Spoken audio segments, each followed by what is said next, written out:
Python tutorial की series में आज हम सीखने जा रहे हैं लोकल वर्सेस ग्लोबल वेरिएबल्स। अगर आप वेरिएबल्स के बारे में कुछ भी जानना चाहते हैं तो इससे पहले प्रीवियस वीडियो मेरे चैनल के देख लीजिएगा, उसमें वेरिएबल्स के बारे में डिस्क्राइब किया गया है। तो पाइथन लैंग्वेज में ग्लोबल और लोकल वेरिएबल्स का क्या स्कोप रहता है और इनकी डेफिनेशन क्या है, किस वेरिएबल को हम लोकल कहेंगे और किस वेरिएबल को हम ग्लोबल कहेंगे। तो लोकल वेरिएबल की डेफिनेशन कुछ इस तरीके से है।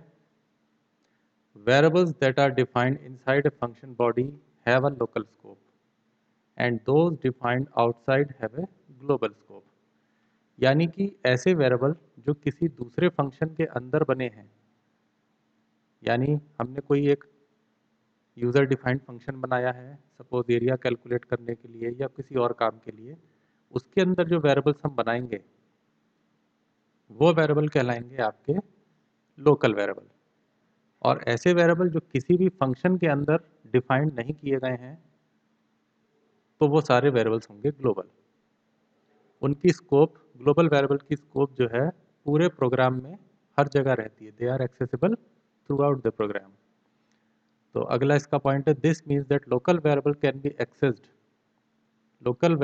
B accessed only inside the function in which they are declared, whereas global variables can be accessed throughout the program body by all functions. When you call a function, the variable declared inside it are brought into scope। तो इस चीज़ को समझने के लिए भी हम एक programme बना के इसको समझेंगे, मगर अभी जो है लोकल वेरिएबल की डेफिनेशन ये है कि अगर किसी फंक्शन के अंदर कोई वेरिएबल एक्स बना है तो वो लोकल है, और फंक्शन के बाहर अगर कोई वेरिएबल एक्स बना है तो वो ग्लोबल है।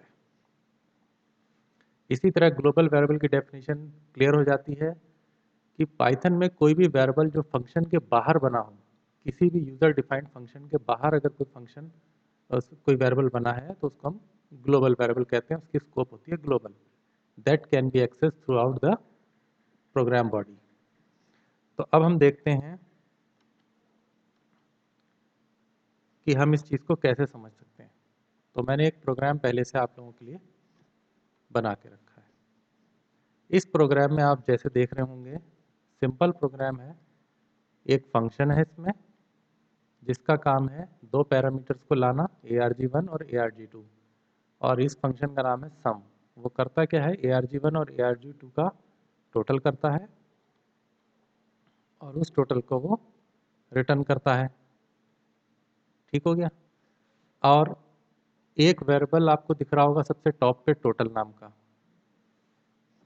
ये टोटल वेरिएबल क्या कर रहा है, ये शुरुआत में इनिशियलाइज हुआ है 0 से। तो ये टोटल वेरिएबल जो है, जो ऊपर की तरफ है, ये वाला जो हाईलाइटेड है, इस वेरिएबल को हम कहेंगे ग्लोबल। क्यों? क्योंकि ये इस फंक्शन के बाहर है। मगर एक टोटल आपको यहाँ भी दिख रहा है, ये total is equal to arg1 plus arg2। ये एक और टोटल वेरिएबल है, मगर ये टोटल वेरिएबल कहाँ है, इस सम नाम के फंक्शन के अंदर है। तो इसकी स्कोप क्या होगी? जी हाँ, ये लोकल वेरिएबल है। आगे मैंने कमेंट में लिखा है here total is a local variable, और ऊपर वाले कमेंट में लिखा है this is a global variable. तो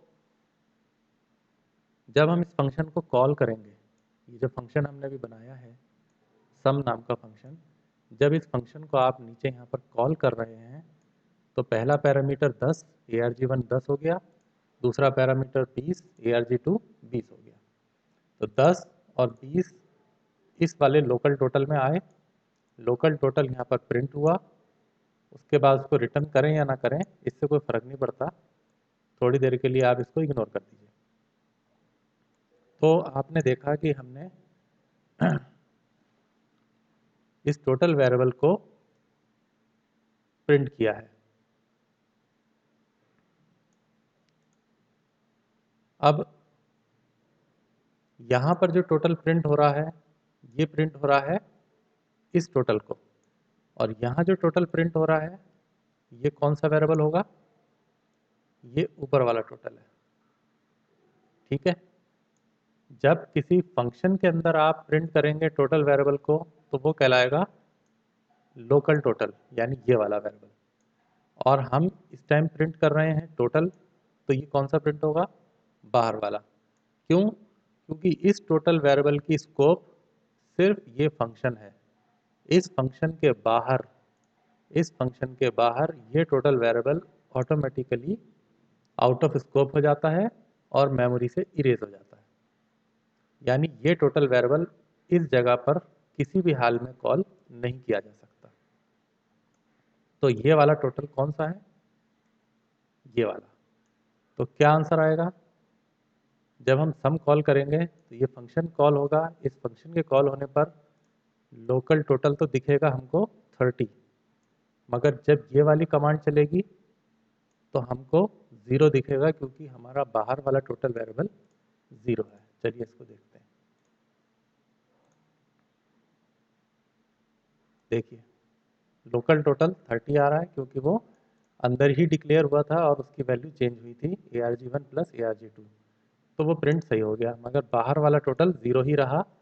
वो इसलिए 0 रहा क्योंकि उसकी वैल्यू कभी भी चेंज नहीं हो पाई। तो क्या हम कुछ ऐसा कर सकते हैं कि इस बाहर वाले वेरिएबल को इसी फंक्शन के अंदर यूज कर लें और अंदर हमको टोटल वेरिएबल ना बनाना पड़े? बिल्कुल किया जा सकता है। अगर आप किसी ग्लोबल वेरिएबल को किसी फंक्शन के अंदर यूज करना चाहते हैं या उसकी वैल्यू को चेंज करना चाहते हैं तो आप वो भी कर सकते हैं। उसके लिए आपको लगाना पड़ेगा ग्लोबल कीवर्ड। अब आप ग्लोबल टोटल लिख देंगे तो इससे ये पता चल जाएगा प्रोग्राम को कि ये जो टोटल वेरिएबल हम यूज़ करने वाले हैं, हम इसी को यूज़ करने वाले हैं, क्योंकि ये ग्लोबल है और हमने लिख दिया फंक्शन के अंदर ग्लोबल टोटल। इसका मतलब है कि हम इस टोटल वेरिएबल को ही इस फंक्शन में यूज़ कर रहे हैं। ठीक हो गया? अब ये लोकल तो रहा नहीं है, इसलिए हम इसको खाली टोटल लिख देते हैं।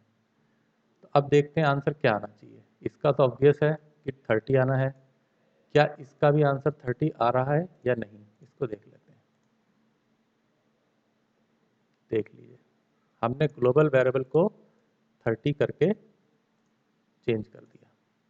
तो इस तरीके से ग्लोबल और लोकल वेरिएबल बिहेव करते हैं किसी भी प्रोग्राम में। तो इससे जुड़े हुए आप कुछ क्वेश्चंस जो हैं करिए, और कोई भी डाउट है तो आप कमेंट में लिख दीजिए। मिलते हैं आपसे अगले किसी इंटरेस्टिंग वीडियो के साथ।